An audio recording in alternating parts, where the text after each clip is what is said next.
The character you choose in any game is incredibly important, so today we're covering our second hero of Apex Legends, the interdimensional skirmisher, Wraith.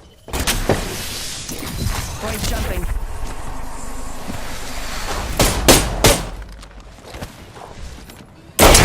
I'm taking shots. Took out the whole squad.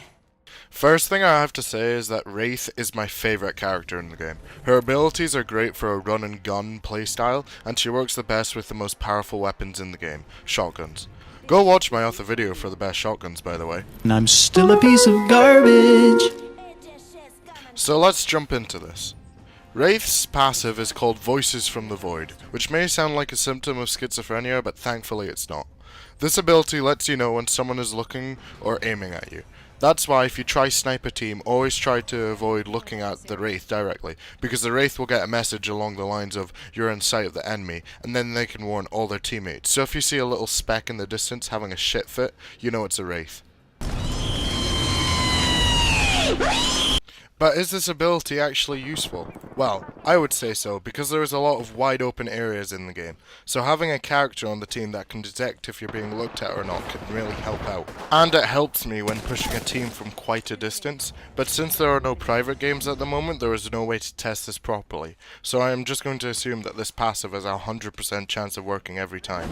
I do have one recommendation for this ability though, and most people will think it's rather strange. Turn on subtitles. By doing this, you can read what the voice is going to tell you before the line has even been said. Oh, but Hamish, subtitles are distracting. I don't care. If it helps you out, it helps you out. But whenever you get any of these lines, spam down on the D-pad or H on your keyboard. This will let teammates know that they might be getting into a gunfight or you're about to be lit the fuck up. I remember on launch day reading the characters' descriptions and thinking, this girl's tactical sounds strong as hell, and how right I am. You can go invulnerable for 3 whole seconds, and the ways you can use it is amazing. Most people will use it as a panic button in gunfights, and while I admit this can be useful, you can use it for so much more. One of my favourite ways to use this ability at the moment is to use it to sneak by enemies. So, to explain this completely, I'll show an example from the clip from the start of the video. After recharging my shields, I realised that I need to push this person quickly, otherwise he'll heal and get his teammates revived. But to get off the roof I'll have to take damage from him. But oh wait, I can just use my tactical to get past his sight line, then I can shoot him through a window while he's still thinking I'm on the roof, which lets me win the fight. If used correctly, you can have a better invisibility mode than Mirage's ultimate. I know, somewhere deep down in my heart, I still love you.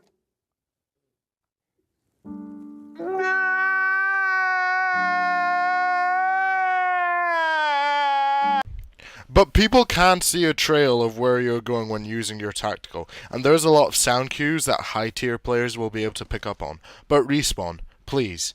Can we have a rough outline of our enemies when in the void? Please. It wouldn't make the character broken or anything, just would make sense. Wraith's ultimate is called Dimensional Rift, which takes 150 seconds to charge, and when activated will give Wraith a 25% speed boost and will spawn the first portal of 2.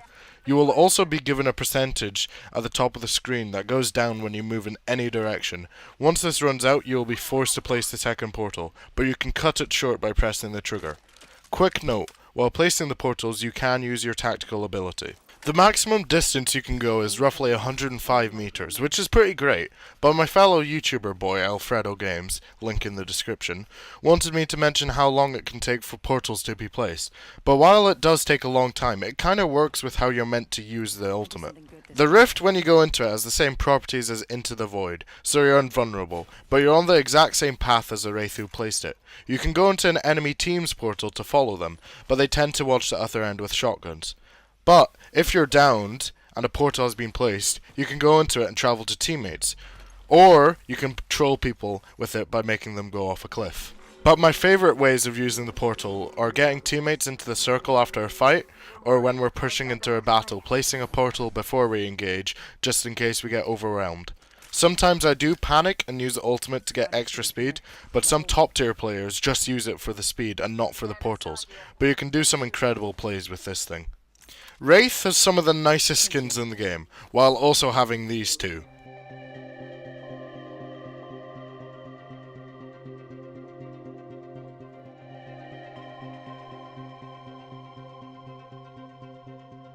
I don't know what it is about these skins, but it makes me feel uncomfortable. Like, the jacket and all is cool, but the buzz cut makes the top of her head look like a baby. I would even prefer her being completely bald, but then she'd probably look like a penis. But I feel like I've discovered why she is one of the most played characters in the game. It's because of her fucking weeaboo run.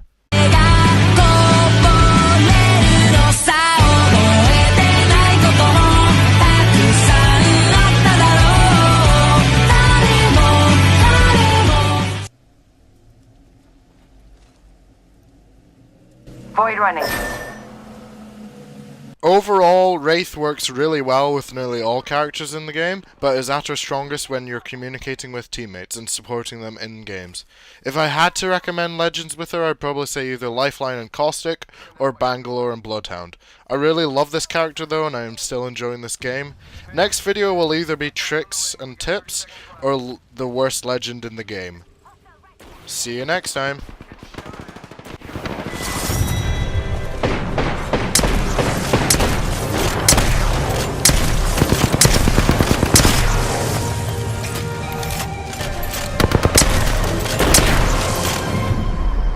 You are the Apex Champions.